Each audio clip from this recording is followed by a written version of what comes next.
ఈ వ్యవస్థను చూస్తే హరే కృష్ణ గోకుల క్షేత్ర 150 కోట్ల రూపాయలకు ప్రాజెక్ట్ ఇది ఈరోజు ప్రారంభించారు.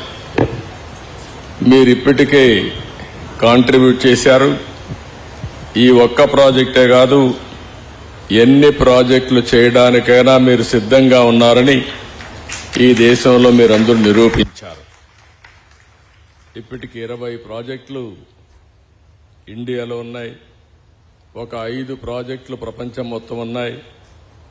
ఇదే సమయంలో ఇస్కాన్ కూడా సిస్టర్ కంపెనీ, వీళ్ళిద్దరూ కూడా పోటీపడి ఇలాంటి కార్యక్రమాలు చేయడంలో ముందున్నారు.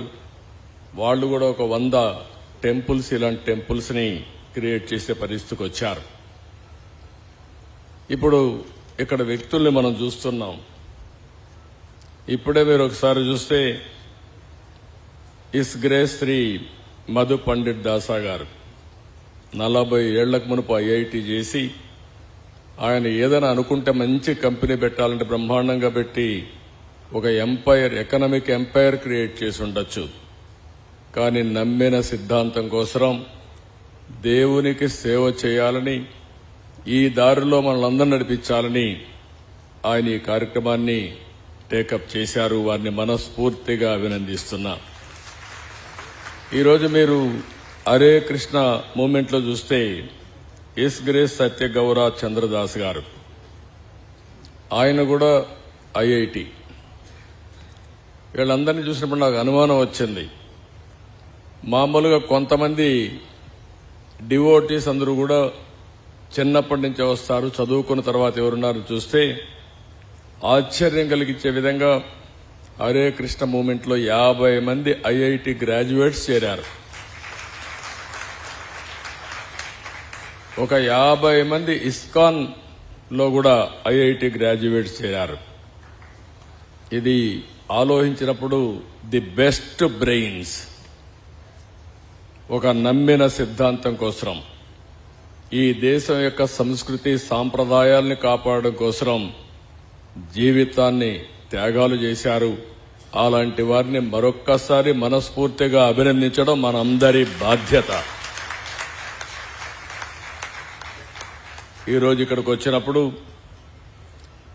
ఇక్కడి క్షేత్రంలో హరే కృష్ణ గోకుల క్షేత్రం ఇప్పుడే అనంత శేషస్థాపన చేశాం. ఒక మంచి వెంకటేశ్వర స్వామి దేవాలయం, ఇది కూడా ఈ ప్రాంతంలోనే ఒక ప్రతిష్టాత్మకమైన నిర్మాణం జరుగుతుంది. 216 అడుగుల ప్రధాన గోపురం ఇది. ఈ గోపురంలో మనం చూస్తే వెంకటేశ్వర స్వామి, రాధాకృష్ణ దేవాలయం నిర్మించడం కోసం తలపెట్టారు.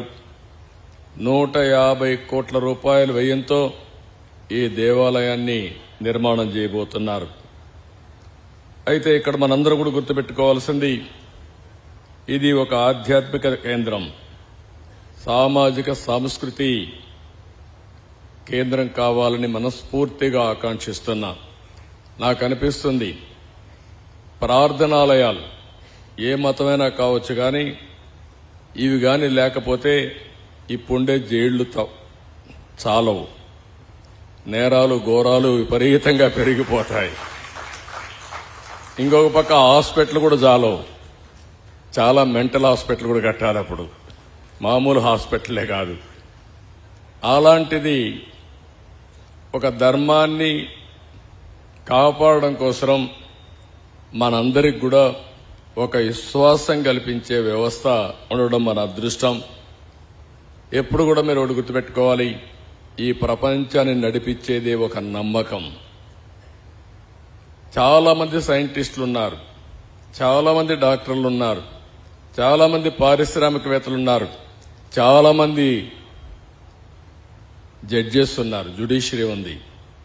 కానీ ఏ పని చేసినా 2 నిమిషాలు దేవుణ్ణి తలుచుకొని నేను చేసింది న్యాయం, ధర్మం అని ముందుకు పోతున్నారు. కాబట్టి ఈరోజు మనకందరికీ ధర్మం జరుగుతా ఉందని చెప్పి కూడా నేను మీకు తెలియజేస్తున్నా. అది నమ్మకం. ఓసారి అనిపిస్తుంది, ఇస్రో శాస్త్రవేత్తలు ఈ రాకెట్ లాంచ్ చేసి ఇవన్నీ చేస్తా ఉంటే వాళ్ళు నేరుగా దేవుని దగ్గరికి పోయి ముందు దేవుడికి నమస్కారం పెట్టుకుని ప్రార్థనలు చేసి తర్వాత ఇనాగ్రేషన్కి వెళ్లే పరిస్థితి ఉంది. ప్రపంచాన్ని నడిపించేది మనకు తెలియని శక్తి. ఆ శక్తి దేవుడి రూపంలో మనందరం కూడా కొలుస్తున్నామని చెప్పి కూడా నేను మీకు తెలియజేసుకుంటున్నా. ఇక్కడ హరే కృష్ణ మూవ్మెంట్ అయితే చాలా వరకు పెద్ద ఎత్తున ఇంకొక కార్యక్రమానికి కూడా దేవుని సేవే కాకుండా మానవ సేవ కూడా ఈరోజు ఉత్తరప్రదేశ్ బృందావన్లో 100 ఎకరాల్లో ప్రపంచంలో అతి పెద్దయిన 700 అడుగులు కృష్ణుడి దేవాలయం ఉంది. దేశ విదేశాల నుంచి చాలా మంది అక్కడికి రావడం ఇవన్నీ జరుగుతున్నాయి. అదే సమయంలో ఇక్కడ వచ్చేది చూస్తే 6.5 ఎకరాల్లో కడుతున్నారు. అదే సమయంలో నేను టెక్నాలజీని ఎప్పుడు ప్రమోట్ చేస్తూ ఉంటా, ప్రేమిస్తూ ఉంటా. ఎందుకంటే ఐటీ రాబోయే రోజు ఇప్పటికే మీరు చూస్తున్నారు, నాలెడ్జ్ ఎకానమీకి బ్యాక్ బోన్. ఎవరైతే ఐటీని అడాప్ట్ చేసుకుంటారో వాళ్ళకందరికి కూడా బ్రహ్మాండమైన భవిష్యత్తు ఉంటుంది. ట్రాన్స్పరెన్సీ కానీ, అకౌంటబిలిటీ కానీ, స్పీడీనెస్ కానీ. ఇప్పుడు ఐటీ ఏ స్టేజ్కి పోయిందంటే ఆర్టిఫిషియల్ ఇంటెలిజెన్స్కి వచ్చేసాం. ఏఆర్కి వెళ్లిపోయిన తర్వాత ఈవెన్ ఆర్డినరీ పర్సన్ కూడా ఎక్స్ట్రాడినరీగా ప్రవర్తించడానికి అవకాశాలు ఉన్నాయి. మీరు చేసే ఏ పనికి కూడా 80% సజెషన్స్ వచ్చే అవకాశం ఉంటుంది. అలాంటి ప్రతిష్టాత్మకమైనటువంటి టెక్నాలజీలో ఓసారి నాకు కూడా గర్వకారణం. నేను 25 సంవత్సరాల కంటే ముందు దీన్ని ప్రమోట్ చేస్తే ఈరోజు ప్రపంచంలో అన్ని దేశాల్లో ఇండియన్స్ వెళ్లారు. వాళ్ళల్లో 30% తెలుగు వాళ్ళు ఉన్నారంటే ఒక తృప్తి, మనం చేసిన పని ఫలితాలు వచ్చాయని. భారతదేశంలో ఉండే యువత మనకు ఒక అదృష్టం. ఏదైతే టెక్నాలజీ ఫస్ట్ మూవర్ అడ్వాంటేజ్ తీసుకున్నాం, ఇంకొక పక్కన ఏదైతే యువత రావడం విండ్ఫాల్ గెయిన్ గా వచ్చింది, ఈ రెండు డెడ్లీ కాంబినేషన్ కింద మన యువత ప్రపంచంలో బ్రహ్మాండమైన ఆంటర్ప్రెన్యూర్స్ గా తయారయ్యారు. ఈ రోజు ఎక్కడికి పోయినా మీరు ఒకసారి చూస్తే ఏ దేశానికి పోయినా భారతదేశం యువత బ్రహ్మాండంగా రాణిస్తున్నారు. అంటే మనం ఎక్కడ ఎత్తుక్కోవాల్సిన పని లేదు. ఏ సిటీకి పోయినా పాష్ లొకాలిటీకి పోయి ఇక్కడ ఇండియన్స్ ఉన్నారా అని చూసుకుంటే అక్కడ మన వాళ్లే ఉంటారు.